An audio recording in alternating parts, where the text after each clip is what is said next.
Hi friends, అందరూ ఎలా ఉన్నారు? ఈరోజు మనం కొర్ర ఇడ్లీ ప్రిపేర్ చేసుకుందాం. 2 గ్లాసుల కొర్రలకి 1 గ్లాసు మినప్పప్పు నానబెట్టుకోవాలి. మనం కొర్రలు వచ్చేసేసి 9.5 అవర్స్ నానితే మనకి మిలెట్స్ కదా, కొంచెం ఎక్కువసేపు నానాలి. నేనైతే నీట్గా ఒక 5 టైమ్స్ అట్లాగా నీట్గా క్లీన్ చేసేసి మార్నింగ్ 10:30 to 11 అట్లాగా నానబెట్టేస్తాను. అక్కడి నుంచి నేను వచ్చేసేసి ఇంకా అవి నానిన తర్వాత ఇంక నా వర్క్ ఏదన్నా ఉంటే చేసుకుంటూ ఉంటాను. ఇంక ఈవినింగ్ కదా మనం పిండేసేది.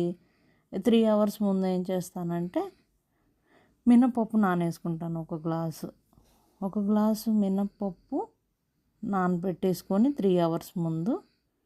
ఇవి ఆల్రెడీ 9 అవర్స్ నానుతాయి కదా. ఇప్పుడు దీంట్లో ఏం చేస్తానంటే కొంచెం ఒక 1/2 టీ స్పూన్ అంత మెంతులు, కొంచెం ఇప్పుడు 1 కప్ తీసుకున్నాం కాబట్టి మనం అటుకులు ఎన్ని వేస్తామంటే ఒక 2-3 టీ స్పూన్స్ వేసుకుంటే సరిపోతుంది, అంతకన్నా ఎక్కువ అవసరం లేదు. ఇంకా అవి 3 అవర్స్ ముందు నానబెట్టేసుకొని మనం ఇంకేం చేస్తాం, ఇంకా మిగతా వర్క్ ఏమైనా ఉంటే చేసేసుకొని ఈవినింగ్ 7:30, 8 o'clock అట్లాగా గ్రైండర్ చేసేసుకోవడం.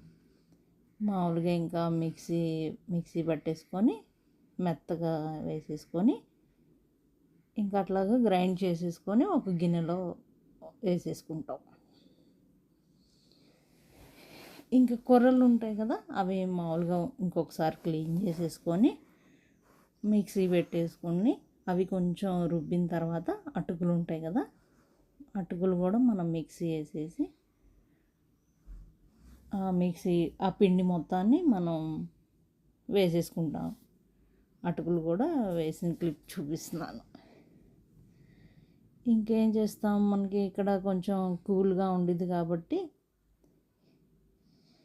ఇక్కడ మాకైతే ఇక్కడ మేము ఓవెన్లో పెట్టుకుంటాము. ఓవెన్ ఆన్ చేసి పెడితే మార్నింగ్కి మనకి ఫర్మెంట్ అవుతుంది పిండి. ఇంక మార్నింగ్ తీసేసి నేను ఇడ్లీ ప్రిపేర్ చేస్తాను. ఇంక మనం ఈ పిండితో వచ్చేసి మనం ఇడ్లీ వేసుకోవచ్చు, దోశ, గుంట పొంగనాలు, ఈ 3 అయితే ప్రిపేర్ చేసుకోవచ్చు. నేను ఇడ్లీ ప్రిపేర్ చేశాను, ఒకసారి చూడండి. కారపొడి, నెయ్యి, ఇడ్లీ చట్నీ వేసేసుకొని తినేసేయటం. నేను నెక్స్ట్ డే వచ్చేసి పన్నీర్ దోశ ట్రై చేశాను, చాలా బాగా వచ్చింది. ఇంటి దగ్గర నుంచి కొంచెం కారపొడి తెప్పించాను, అది వేసేసి కొంచెం కొత్తిమీర, పన్నీర్ వేసేసి నేను అలా తినాలనుకున్నాను. ఇంకా అలాగ మన ఇష్టం, ఇంకా మనం ఎట్లయినా వేసుకోవచ్చు. ఎగ్ వేసుకోవచ్చు, ఆనియన్స్, ఇంకా మన ఇష్టం వచ్చినట్టు ఏమి కావాలో అవి వేసేసుకొని మనం రెడీ చేసుకోవచ్చు.